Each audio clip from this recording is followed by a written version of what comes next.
비록 여러분들의 인생이 척박한 광야 같을지라도 끝이 보이지 않는 모래길을 걸어가는 것 같아도 하나님은 여러분들의 삶의 곳곳에 그 오아시스를 예비하고 계시다는 사실을 꼭 기억하시기 바랍니다. 그 기대와 소망을, 그 믿음을 가지고 광야를 향하여 담대하게 걸음을 내딛으시기 바랍니다. 당장에 죽을 것만 같은 우리의 삶이 그럼에도 아름답고 그럼에도 살만하다고 말할 수 있는 이유는 그 광야에 우리가 상상할 수도 없는 오아시스가 있기 때문입니다. 그 오아시스는 눈에 잘 보이지 않아요. 근데 없는 게 아니라 눈에 잘 보이지 않을 뿐입니다. 그래서 그 오아시스가 더 가치 있는 거예요. 이곳이, 이 예배의 자리가 그런 여러분들의 오아시스가 되기를 축복합니다. 여기에 계신 많은 분들이 예배의 자리를 찾다가 이곳까지 오시게 되었잖아요. 그래서 이곳이 더 감사와 은혜가 넘치는 오아시스인 거예요. 여러분들의 삶에 그런 오아시스가 이곳에서 더 많이 보여지고 더 많이 발견되는 은혜가 있게 되기를 축복합니다.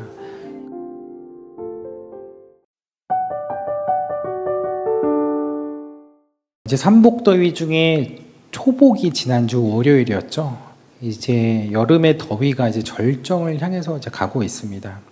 근데 비도 많이 오고 날씨도 많이 더우니까 몸도 마음도 많이 지치는 가운데 있으실 텐데, 또 그 가운데에 또 하나님께서 주시는 또 그 새 힘을 가지고 이 여름을 잘 나시면 좋을 것 같습니다.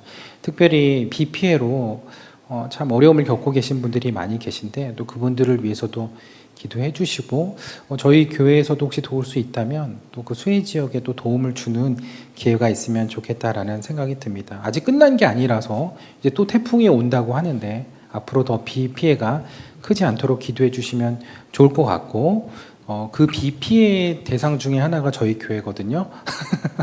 그래서 여기 교회, 여기서 이제 그 은혜의 비가 이제 여기로 통해서 내리고 있어요. 저희가 이제 천장을 이렇게 해놓은 이유는 이제 위에 이제 물이 차는 것보다는 이렇게 개방을 해서 흘러가게, 그 에스겔의 말씀처럼 이 물이 무릎에 발목에 차고 무릎에 차도록 이렇게 천장을 개방해놨습니다. 그래서 지금 이제 어쨌든 저희가 새는 위치를 이제 계속 파악하고 이제 보수 작업에 있는데, 이 방수도 잘 될 수 있도록 같이 기도해 주시면 좋을 것 같습니다. 그래서 몸과 마음이 지치는 더위 가운데서도 우리의 믿음이 지치지 않고 또 주님께로 그렇게 달려가면 좋을 것 같은데, 말씀과 기도를 놓치지 않는 가운데 정말 복된 여름, 더울 복자가 아니라 정말 복복자, 복된 여름, 은혜의 복이 넘치는 그런 여러분들의 여름 시즌이 되셨으면 좋겠습니다. 그래서 이 더운 여름을 지나가면서 우리가 광야에 관한 그 시리즈의 말씀을 나누려고 하거든요. 사실 오늘부터 이제 광야에 대한 말씀을 나누기는 할 건데, 지난주부터 사실은 살짝 시작이 됐어요. 한적한 곳이 에레모스, 광야라고 제가 말씀을 드렸죠. 그게 이제 광야 시리즈의 하나의 어떤 밑밥이었는데, 여러분들은 모르셨을 거예요. 그래서 무더위를 지나가는 것도 중요한데, 우리 인생의 갈증과 이 더운 이 시기를 또 이 광야의 말씀과 함께 또 은혜 가운데 잘 지나가셨으면 좋겠습니다. PPT를 보여주시겠어요? 사막별 여행자라는 그 책이 있는데요. 이 책이 무사 아사리드라는 사람이 쓴 책이에요. 이 사람이 이제 사하라 사막에서 양을 치며 사는 베두인입니다. 여러분, 사하라 사막이 어디인지 아세요? 이야기는 많이 들어보셨는데 어느 대륙에 있는지 아세요? 네, 아시는데 모르는 눈빛으로 저를 보시는 거죠? 네, 조금 이따가 제가 지도로 알려드릴게요. 이 사람이 이제 사하라 사막에서 사는 베두인인데, 이 사람이 어렸을 때 프랑스에서 온 어떤 사람한테 책을 하나 선물 받은 거예요. 근데 그 책이 뭐였냐면 어린 왕자라는 책이었습니다. 근데 그 책을 선물 받았는데 문제는 이 사람이 글을 몰랐어요. 왜냐하면 베두인들이 유목생활을 하다 보니까 글을 배울 기회가 없었던 거예요. 그래서 그 책을 받은 것을 계기로 해가지고 30km나 떨어져 있는 그 학교를 매일같이 가서 글을 배워온 거예요. 그리고 드디어 그 어린 왕자라는 책을 읽었는데 너무 감명을 크게 받은 거예요. 그래서 이 어린 왕자의 저자인 생텍쥐베리를 만나러 가야겠다라는 생각을 이제 하고 프랑스에 이제 가게 되었는데, 프랑스를 직접 갔는데 프랑스에 가서 가장 큰 충격을 받은 게 뭐였는지 아세요? 갔는데 수도꼭지에서 물이 콸콸콸 나오는 거예요. 그래서 사막에서는 정말 상상할 수 없는 일이었고, 이 사람은 자기의 삼촌이 물이 없어서 목이 말라서 죽어가는 그것을 경험했던 사람이었거든요. 근데 그것을 지켜봤을 만큼 물이 없는 곳에 살았던 이 사람이 그 프랑스에 가가지고 물이 활활활 나오는 걸 보고 아주 큰 충격에 빠진 거예요. 아마 저희 교회에 오면은 더 충격에 빠질 거예요. 왜냐하면은 막 얼음이 콸콸콸 나오거든요. 정수기에서. 그래서 여러분, 그 사막이라는 곳이요, 참 물이 절대적으로 부족한 곳이죠. 이스라엘 백성들이 광야를 지날 때요, 하나님께서 그들에게 만나와 메추라기를 주셨습니다. 근데 사실 양식도 중요하지만 양식보다 더 중요한 건 물이거든요. 광야를 지나는 백성들에게 있어서 물이 더 중요한 것이었어요. 양식이라는 것은 양들을 많이 데리고, 가축을 많이 데리고 나와서 그걸로 먹을 것이나 여러 가지가 옷이나 이런 것들은 다 해결이 되는데 물은 자체적으로 해결이 안 되는 거죠. 그래서 그 물이 있어야 되는데 이 광야의 백성들이 어떻게 물을 해결했을까요? 물론 무리바 사건을 통해서 물을 내게 하신 적은 있지만 매번 그런 반석이나 그런 하나님의 기적을 통해서 물을 내시지는 않았을 거예요. 그런데 여러분, 사막에도 베두인 같은 부족들이 살아간다는 건 분명 사막에도 물이 있다는 것입니다. 여러분, 사막에 물이 있는데 그걸 뭐라고 그러죠? 네, 오아시스라고 그럽니다. 오아시스. 그 오아시스는 어떻게 생길까요? 막 빗물이 내려가지고 비가 내려서 거기에 이렇게 물이 생기는 걸까요? 근데 대부분의 오아시스는요, 땅속을 흐르는 지하수가 지층을 뚫고 나와서 형성이 되는 겁니다. 빗물이 그 모래에 잘 담기지 않겠죠. 다 밑으로 들어가는 겁니다. 근데 그 빗물이 수천 수만 년에 걸쳐서 그 밑에 지하층이 생겨서 지하수층이 생겨서 그래서 그것이 나중에 지층을 뚫고 나오면 그게 오아시스가 되는 겁니다. 그래서 사막을 보면 겉에가 다 모래로 덮여 있지만 사실은 그 밑에 지하수가 굉장히 많이 내장되어 있는 곳이 많다는 거예요. 그래서 이 지도를 보시면 여기가 바로 사하라 사막입니다. 아프리카 대륙의 북부 지역 쪽에 있는 것이 사하라 사막이거든요. 근데 사하라 그 지역에 저렇게 보면 파란 곳이 물이 지하수층이 있는 곳이에요. 진한 파란색일수록 물이 더 많이 있는 곳이죠. 저렇게 사하라 사막 주변에 많은 물이 내장되어 있습니다. 근데 이걸 대수층이라고 하는데 이 대수층이 차서 지면을 뚫고 나오면 그것이 샘의 근원이 되고 오아시스가 되는 거라는 거예요. 이스라엘 백성들이 지나온 그 시내 광야에도 오아시스가 있었는데요. 그 시내 광야에 오아시스가 얼마나 있었을까요? 몇 개 정도 있었을 것 같아요?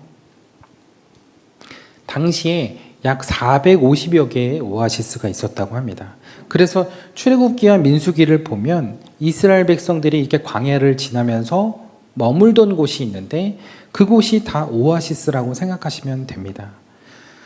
그래서 그 중에서 대표적인 것이 오늘 우리가 읽었던 출애굽기 15장에 나오는 엘림이라는 곳인데 오늘 말씀해 보니까 그곳에 종려나무 70그루와 그리고 12개의 샘이 있었다고 했습니다. 그래서 오아시스가요, 그냥 작은 그냥 웅덩이가 아니에요. 엄청 큰 규모의 오아시스였고 그래서 샘도 12개나 이렇게 형성되어 있었다고 하죠. 그래야겠죠. 왜냐하면 수백만 명의 거대한 민족이 거기서 머물고 이동을 하는데 거기서 물을 공급받고 쉬려면 샘이 그냥 하나 이렇게 조그만 데 있어서는 금방 그게 다 말라버리겠죠. 그래서 굉장히 큰 넓은 지역에 형성되어 있는 오아시스에 그 이스라엘 민족이 머물렀던 것이고 바로 그런 곳이 오아시스라는 거죠. 그 오아시스가 있었기 때문에 이스라엘 백성들은 광야에서 40년이나 보낼 수 있었다는 것이죠. 모세가 사람을 죽이고 미디안 광야로 몸을 피했을 때 우물가에서 한 여인을 만나게 됩니다. 우리나라는 남녀의 사랑이 방앗간에서 싹트는데 이스라엘은 우물가에서 그런 역사가 일어나요. 아무튼 그곳에서 미디안 제사장 이드로의 딸인 십보라라는 여인을 만나게 되는데 이 십보라가 그 우물에서 낙타와 양들에게 물을 먹이고 있었어요. 그래서 우리는 그냥 우물 하면은 그냥 우물 요렇게만 있는 걸로 생각하는데 이제 그곳이 바로 오아시스였던 것입니다. 여러분들이 성경에서 잘 아시는 지명 중에 여리고라는 곳이 있죠. 여리고 성을 무너뜨린 사건 때문에 이 지명이 더 익숙하실 텐데, 근데 여리고의 뜻이 종려나무의 성읍이라는 그런 뜻입니다. 근데 여기가 대표적인 오아시스 중에 하나입니다. 그래서 원래 여리고가 광야의 한가운데 있어요. 그래서 여리고를 벗어나면 다 광야예요. 아무것도 없어요. 근데 거기만 이렇게 오아시스가 형성이 되어 있는 거죠. 근데 이곳이 인류 역사상 사람들이 가장 먼저 성을 쌓고 지낸 곳으로 알려지거든요. 근데 이런 곳에 어떻게 도시가 만들어질 수 있냐? 광야 한가운데 어떻게 도시가 만들어질 수 있을까? 그것은 바로 이곳이 오아시스가 있었기 때문이라는 거죠.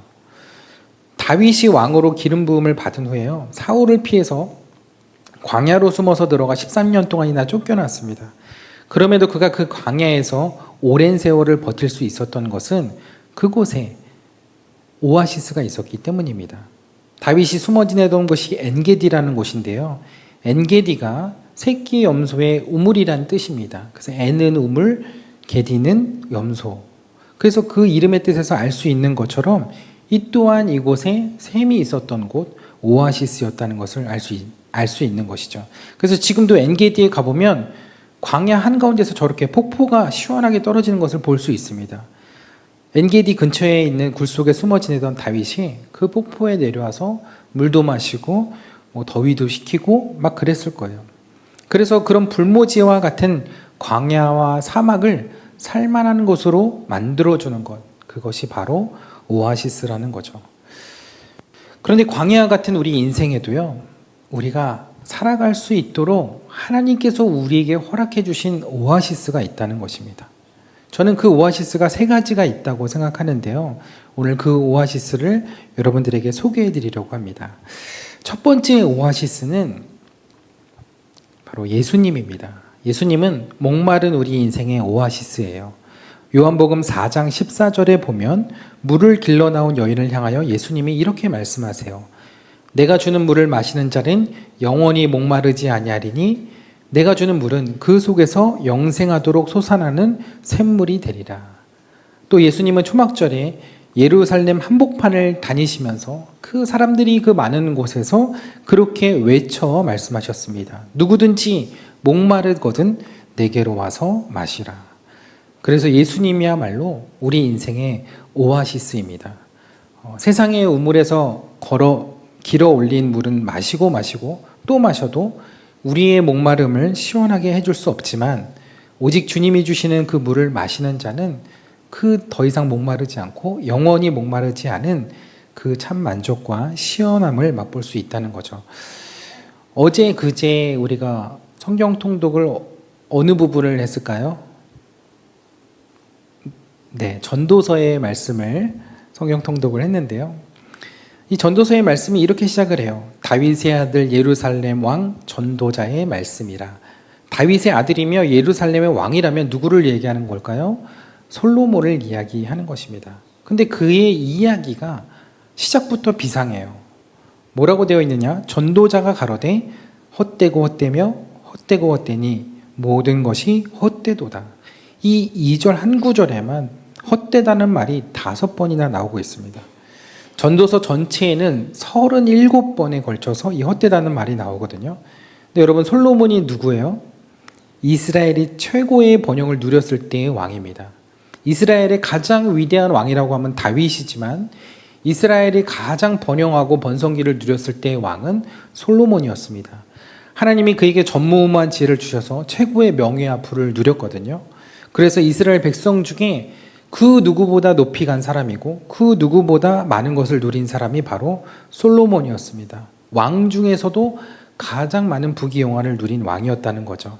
그래서 솔로몬은 명예, 권세, 재물, 인간이 누릴 수 있는 것은 그냥 다 해본 것이 아니라 최고로 다 해본 거예요. 그래서 그런 모든 영광을 다 누려보고 인간으로 할 수 있는 것을 최고의 것으로 누려보았다고 이야기를 하는데, 그게 어느 정도였냐? 기록에 의하면 그에게 병거가 1400대가 있었다고 합니다.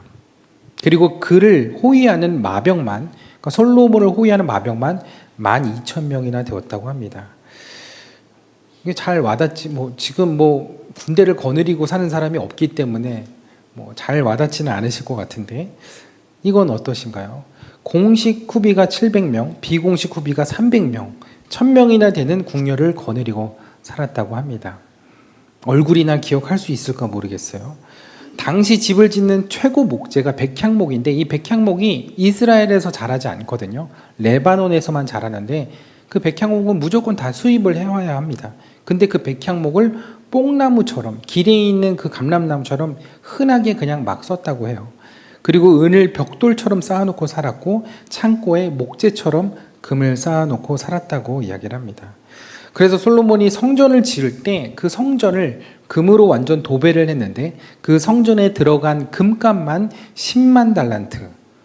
오늘날 우리나라 돈으로 환산하면 얼마 정도 될까요? 요즘 시세로 따지면 900조 정도 된다고 합니다. 네, 900조. 잘 안 와닿으시죠? 네, 900억 아니고요. 900조입니다. 2024년 올해 전 세계 부자들 이렇게 포브스에서 항상 이렇게 부자 순위를 자산 순위를 이제 매기는데 그 중에 1위를 한 사람이 누굴까요? 올해 1위를 한 사람은 루이비통을 만든 베르나르 아르노라는 분인데요. 그분이 디올도 만들었죠. 네, 그분이 올해 자산이 220조라고 합니다. 네, 별로 안 놀라시네요. 그러니까 너무 감이 없으니까 놀라질 않아요. 220조는 뭐 그렇지 뭐 그렇게 생각하시네요. 네, 뭐 내 얘기도 아닌데 뭐 그래서 네.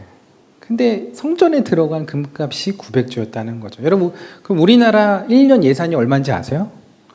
1년 예산이 460조입니다. 500조가 안 돼요. 근데 우리나라 1년 예산의 2배 정도 되는 그 돈으로 성전을, 궁전이 아니고 예루살렘 성전, 하나님께 제사 드리는 성전에다가 900조의 금을 거기다가 발랐다는 것입니다. 그 정도로 솔로몬이 누린 부귀 영화는 우리의 상상을 초월하는 것이었다는 거죠. 근데 그의 삶의 고백은 헛되고 헛되며 헛되고 헛됐다는 것이었습니다. 그 인생에서 그 어떤 것을 최상의 것으로 누려도 그가 헛되다고 고백했던 이유는 그 많은 것을 누려도 여전히 나의 삶은 광야에 있었기 때문이라는 거예요. 우리 인생에 광야 한가운데 있다는 그 사실은 변함이 없었다는 거예요.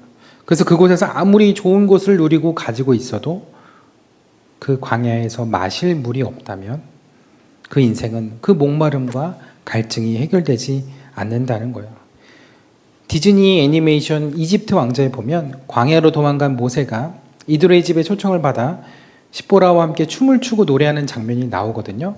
근데 그 노래의 서두에 이런 가사가 나와요.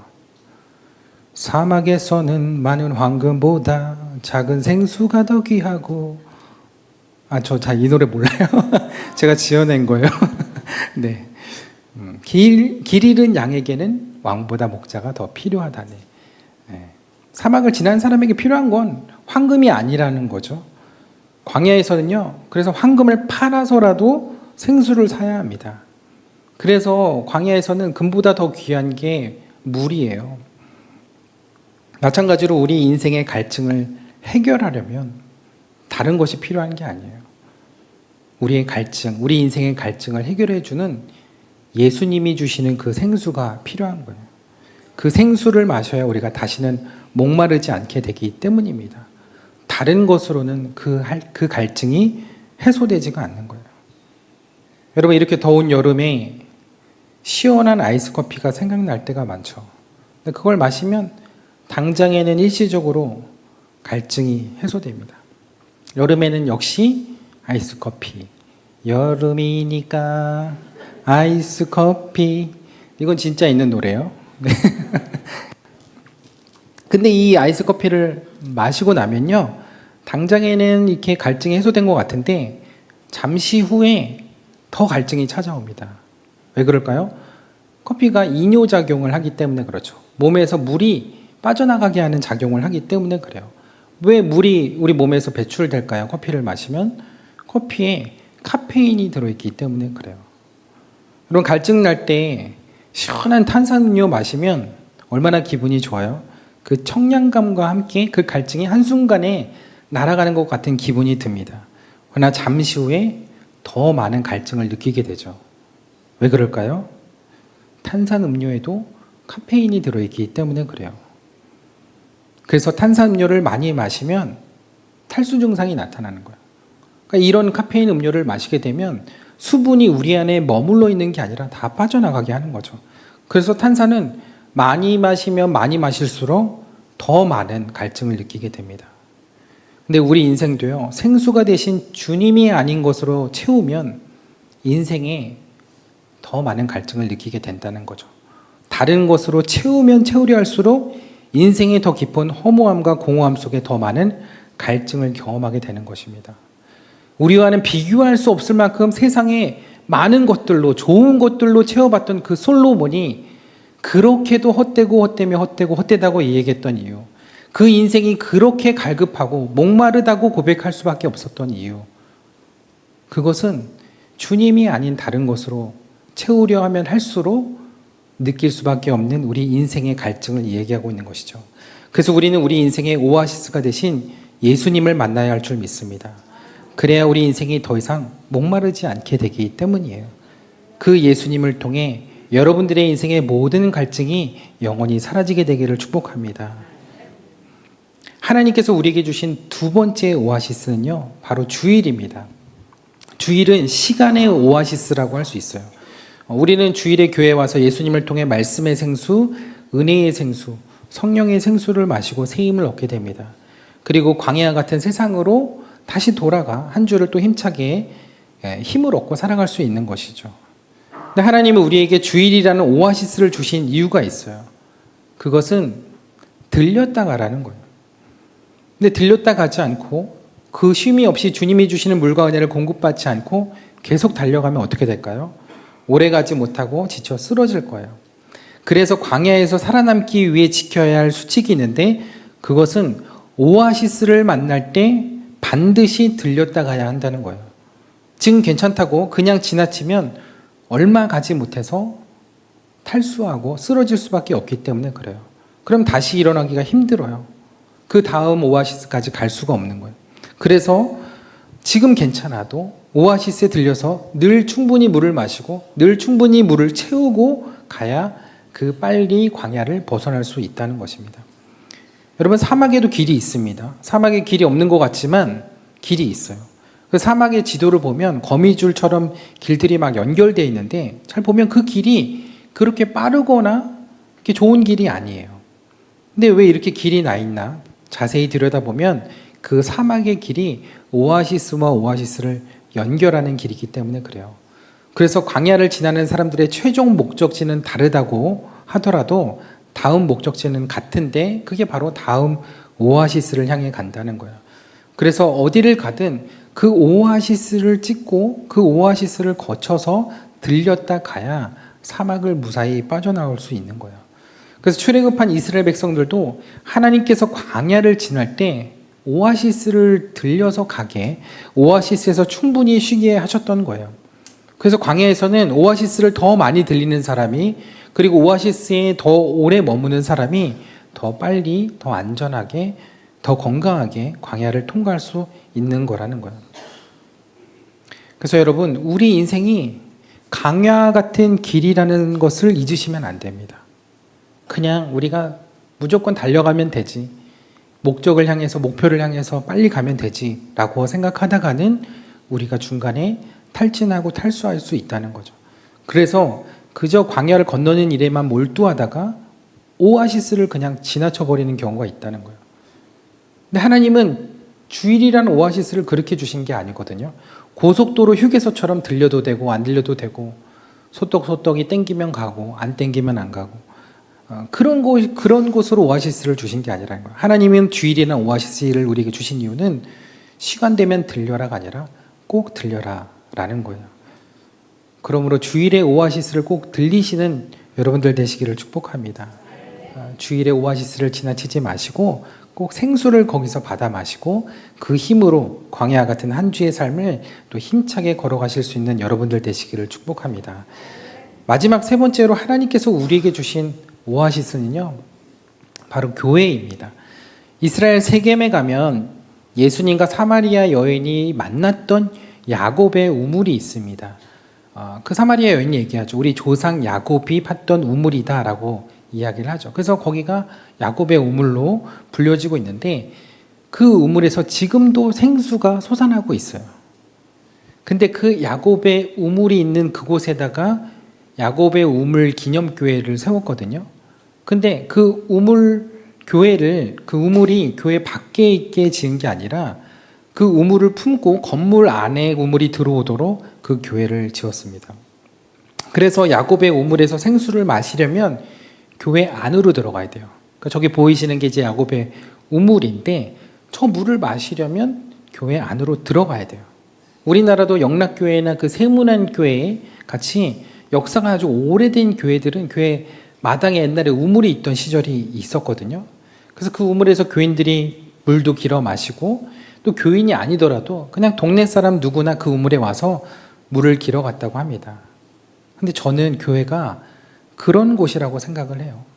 생수가 흘러나오는 것.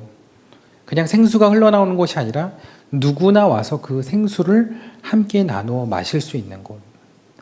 그래서 이사야서 12장 3절에 보면 너희가 기쁨으로 구원의 우물들에서 물을 기를 것이라고 이야기를 했어요. 기쁨으로 구원의 우물에서 물을 우리 모두가 누구나 기를 수 있는 곳.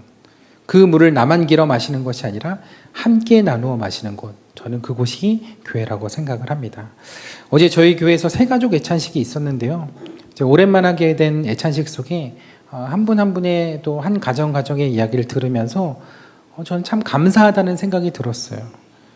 왜냐하면 그동안 코로나를 지나면서 또 거처를 옮기시면서 정착한 교회를 찾아다니시는 그 성도님들의 그 시간 속에 참 많은 그 갈급함들이 있었구나라는 생각이 들었어요.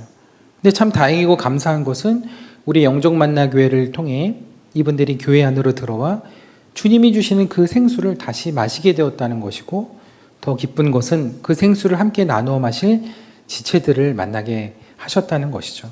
그래서 저는 어제 그 애찬식이 더 뜻깊고 의미 있는 시간들이었다고 생각을 합니다. 정말 그동안 신앙생활에 대한 갈증들이 그래서 해소되는 그런 시간들이었던 것 같아요.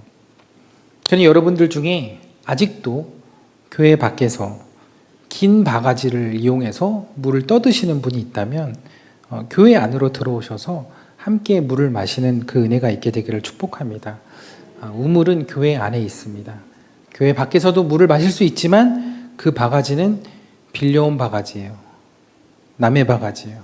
내 바가지로 깊은 곳에서 물을 떠서 마시고 나도 마시고 가족들에게도 떠서 주시고 그 공동체 안의 식구들과 함께 나눠 마셔야 그 갈증이 충분히 해소가 될 수 있는 것입니다. 그러니 교회의 오아시스로 들어오시기를 바랍니다. 하나님께서 영종 만나의 오아시스로 여러분들을 부르시고 초청하고 계신 줄 믿습니다. 그래서 광야와 같은 인생길에 하나님은 우리에게 세 가지 오아시스를 주신 거예요. 첫째, 생수의 근원이 되신 예수님의 오아시스. 두 번째, 매주마다 우리가 들렸다 가게 하시는 주일의 오아시스.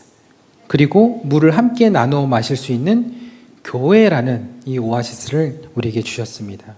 이 오아시스들을 하나도 놓치지 마시고 모두 들렸다 가시게 되기를 주님의 이름으로 축복합니다. 서두에 잠깐 언급했던 소설 어린 왕자에 보면요, 제가 이게 다시 어른이 돼서 근데 이 어린 왕자를 보는데 진짜 느낌이 달라요. 10대 때 봤을 때랑 20대 볼 때랑 30대 볼 때랑 또 40대에서 이 어린 왕자를 보니까 너무 느낌이 다르더라고요. 근데 이 어린 왕자에 보면 사막에 불시착한 그 비행사와 어린 왕자와의 이 대화가 나오지요. 근데 비행사는 사막에서 불시착한 지 일주일이 지나가지고 가지고 있던 물을 다 마셔버립니다. 그래서 이제는 너무 목이 말라서 죽을 지경인데 어린 왕자는 그 이야기를 듣고도 엉뚱한 이야기를 하는 거예요. 어린 왕자가 뭐라고 얘기했냐? 별들이 아름다운 건 한 송이 꽃이 있기 때문이에요. 여기서는 보이지 않지만. 누구랑 얘기를 하고 있는 건지라고 생각할 것 같아요, 비행사. 근데 이어서 이렇게 얘기를 하는 거예요. 사막이 아름다운 건 어딘가의 우물을 감추고 있기 때문이에요. 그러자 비행사도 그 말에는 공감을 해서 이렇게 이야기를 합니다. 그래, 집이건 별이건 사막이건 그걸 아름답게 만드는 건 눈에 보이지 않아. 여러분, 광야의 오아시스가 너무 잘 보인다, 너무 많이 보인다, 그러면 그곳은 광야가 아니죠. 오아시스가 아름다운 건요, 척박한 광야 속에 숨어 있기 때문입니다.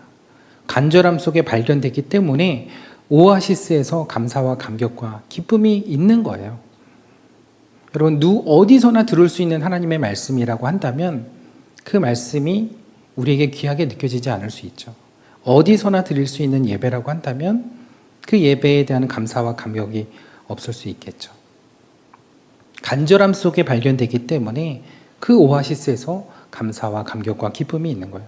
비록 여러분들의 인생이 척박한 광야 같을지라도, 끝이 보이지 않는 모래길을 걸어가는 것 같아도 하나님은 여러분들의 삶의 곳곳에 그 오아시스를 예비하고 계시다는 사실을 꼭 기억하시기 바랍니다. 그 기대와 소망을, 그 믿음을 가지고 그래서 광야를 향하여 담대하게 걸음을 내딛으시기 바랍니다. 당장에 죽을 것만 같은 우리의 삶이 그럼에도 아름답고 그럼에도 살만하다고 말할 수 있는 이유는 그 광야에 우리가 상상할 수도 없는 오아시스가 있기 때문입니다. 그 오아시스는 눈에 잘 보이지 않아요. 근데 없는 게 아니라 눈에 잘 보이지 않을 뿐입니다. 그래서 그 오아시스가 더 가치 있는 거예요. 이곳이, 이 예배의 자리가 그런 여러분들의 오아시스가 되기를 축복합니다. 여기에 계신 많은 분들이 예배의 자리를 찾다가 이곳까지 오시게 되었잖아요. 그래서 이곳이 더 감사와 은혜가 넘치는 오아시스인 거예요. 여러분들의 삶에 그런 오아시스가 이곳에서 더 많이 보여지고 더 많이 발견되는 은혜가 있게 되기를 축복합니다. 그래서 한 주도 그 오아시스를 그냥 지나치지 않고 주님이 우리에게 베풀어 주시는 그 은혜의 생수를 마시며 새 힘을 얻고 다시 일어나 그 광야 같은 인생길을 또 힘차게 다시 걸어갈 수 있는 저와 여러분들의 삶이 되시기를 주님의 이름으로 축원합니다. 주님, 우리의 삶이 광야 같고 왜 주님께서 나를 이 깊은 어둠 속에 또 아무도 없는 이 광야에 나를 세워두셨는지,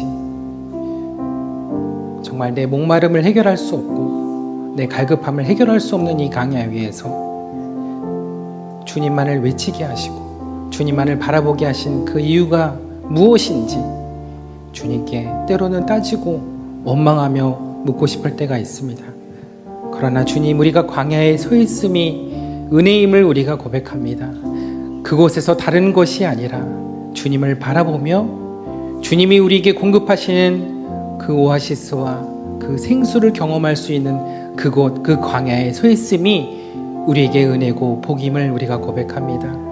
그 광야에서 우리가 다시금 하나님을 찾게 하여 주시고 하나님을 부르게 하여 주시고 우리의 광야 같은 인생 가운데 우리의 문제와 염려와 우리의 많은 걱정들을 주님 앞에 토로하며 여전히 우리의 삶을 이끄시고 그 다음 오아시스로 우리를 인도하시는 그 주님을 기대하며 소망하며 나아가기를 원합니다.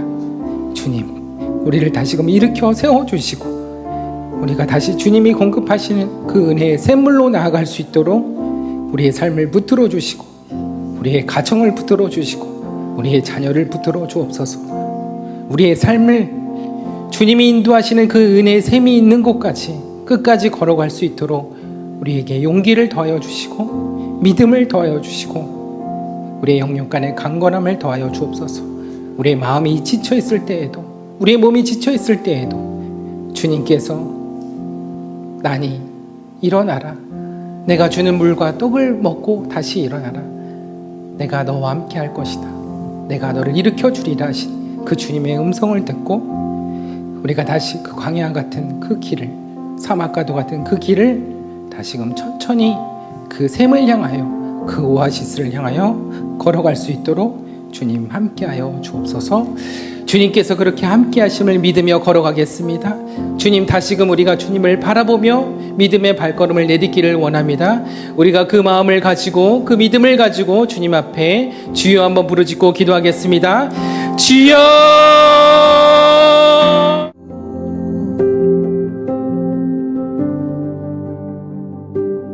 When I wake, I know you are with me.